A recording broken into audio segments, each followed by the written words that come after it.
folks. It's Zach at Feel Free to Argue. How you all doing today? Wanted to talk a little bit about the recent torture moves and kind of put them in a broader context. As we all know at this point, Obama has decided recently, in yet another waffle, to not release the photos from the enhanced interrogation, the artist formerly known as torture. Um, and I think that he's just bowing to political pressure on this. I mean, he's bowing to Cheney's campaign, which I think was correctly analyzed by Cenk Uygur of the Young Turks. He pointed out a couple of things which I think everybody should recognize about what Cheney is doing. Aside from the obvious CYA aspects of what he's doing.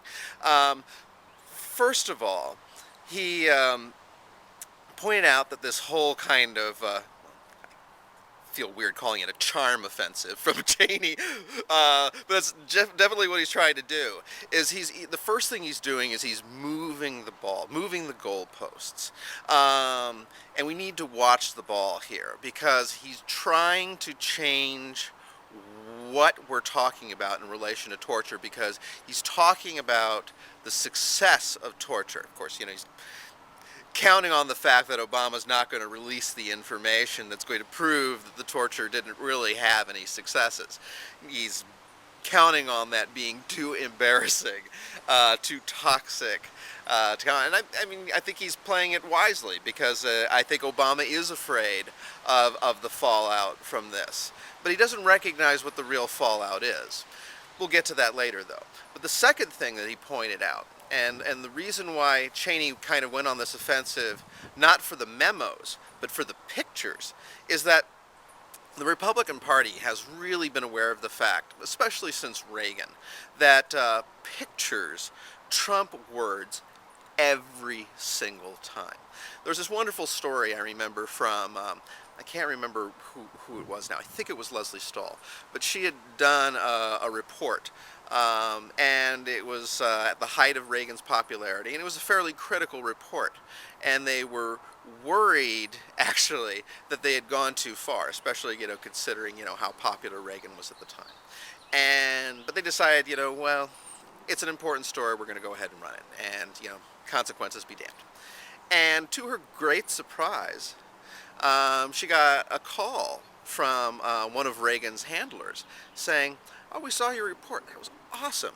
Thanks a lot." She was kind of confused about this, thinking that she'd done this really kind of aggressive report. And what she didn't realize is that while the most damning information in the report was being delivered, there was this wonderful picture of Reagan at one of his press conferences, backed by the flag with a bunch of military people around him, and people just tuned out the message.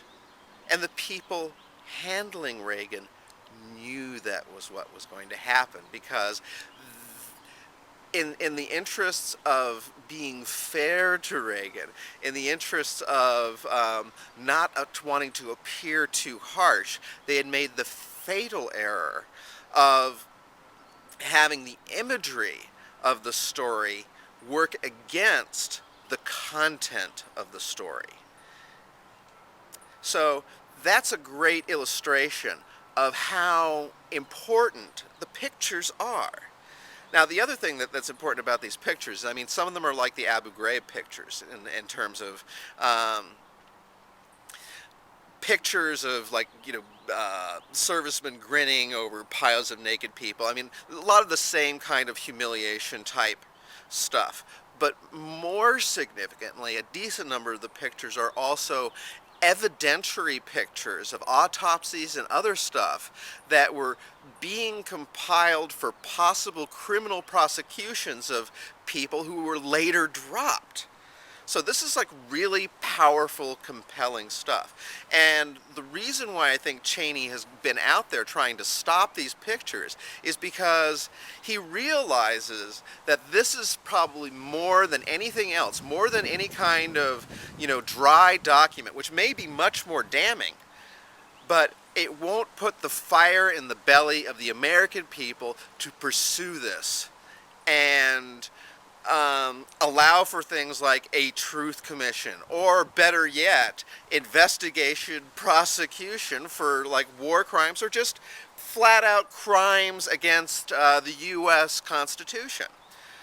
I mean, and that's something kind of important also to keep in mind, that we can't allow Cheney to move the ball on this to determine whether or not, it has to do with torture being successful or not. Whether it's successful or not has nothing to do with anything. I mean, it's not successful. It's not successful, but as people who know that, it's easy to get tied up in arguing with Cheney on that level of things. And when it's actually completely irrelevant. Whether or not it was successful or not has nothing to do with its status. I mean, if you engage in murder in order to achieve a goal, it doesn't make the murder any less wrong. Even if the goal is somewhat noble, it's still wrong to murder. So, and this kind of ties into a bigger kind of more broad problem that I've been seeing. And that is that, in its own way, the Obama administration has the exact same kind of contempt for the rules, just in general, that the Bush administration had. And so they should not be wondering why people are losing faith in the government when the government no longer seems to care in any kind of meaningful way about the rules. And I think, when I think about this, I'm not thinking just about torture, but torture is like a very, very obvious example of not caring about the rules, in a way that the whole world is going to call us to task for. But I mean, there are a lot more subtle indications, just in terms of the way that, Obama has kept a lot of the rules about the Bush era, ideas about secrecy alive, and that shows a contempt for the rules. How about all the appointments that Obama made that were later found to not have been paying their taxes? I mean, doesn't that make you feel like a chump for paying your taxes? Makes me feel like a chump for paying my taxes. I mean, why am I paying my taxes? I mean, I'm not being nominated for like a government position. I mean, why should I be paying my taxes? If you want people to believe in an institution, and more, I mean, I believe less and less in the whole institution of government. But if anybody cares about getting my respect for the institution of government back, and the institution of millions of other people, there's going to have to be a certain baseline respect for the rules. And they've got to be seen to apply to everybody. If they don't apply to everybody, no one will have respect for the rules. And the rules, more importantly, once again, will not deserve respect. Because if they're not administered equally, then they're just tools of oppression.